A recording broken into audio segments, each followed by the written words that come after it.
আশ্বিন মাসের কৃষ্ণপক্ষের পঞ্চদশী তিথি বা অমাবস্যা তিথি হল পিতৃপক্ষ এবং দেবীপক্ষের সন্ধিক্ষণ, যাকে মহালয়া বলা হয়।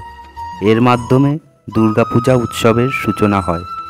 দেবী দুর্গা এদিন পৃথিবীতে অবতরণ করেছিলেন বলে বিশ্বাস করা হয়।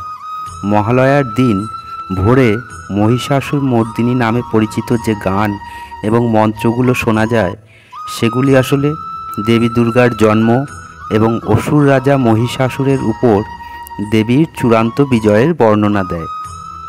এদিন প্রয়াত পূর্বপুরুষদের আত্মার শান্তি কামনা করে জলদান বা তর্পণ করা হয় এবং পরলোকগত পূর্বপুরুষদের শ্রদ্ধা জানানো হয়। 21শে সেপ্টেম্বর রবিবার 2025, বাংলায় চৌঠা আশ্বিন রবিবার 1432 বঙ্গাব্দ, মহালয়া পার্বণ শ্রাদ্ধ।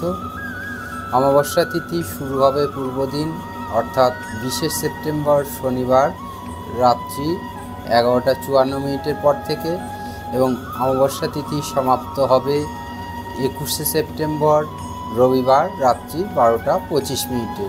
এদিন রাত্রে রয়েছে আংশিক বা খণ্ডগ্রাস সূর্যগ্রহণ, যেটি আমাদের দেশে অদৃশ্য।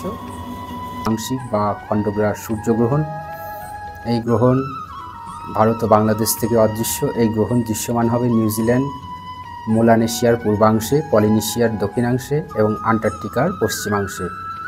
21শে সেপ্টেম্বর রবিবার 2025, বাংলায় চৌঠা আশ্বিন রবিবার 1432 বঙ্গাব্দ, আংশিক বা খণ্ডগ্রাস সূর্যগ্রহণ, যা ভারত ও বাংলাদেশে অদৃশ্য। ভারতীয় প্রমাণ সময় অনুসারে গ্রহণটি শুরু হবে রাত্রির 11টায় এবং গ্রহণটির সমাপ্তি হবে রাত্রি 3:24। অর্থাৎ গ্রহণটির স্থায়িত্ব 4 ঘন্টা 24 মিনিট। এই সময়ের সঙ্গে আরও আধা ঘন্টা বা 30 মিনিট সময় যোগ করলেই বাংলাদেশের স্থানীয় সময় পাওয়া যাবে। যেহেতু গ্রহণটি এখানে অদৃশ্য, তাই এখানে এর সূচক সময় মান্য করা হবে না এবং পাকপাত্র পরিত্যাগের কোনো প্রয়োজন হবে না।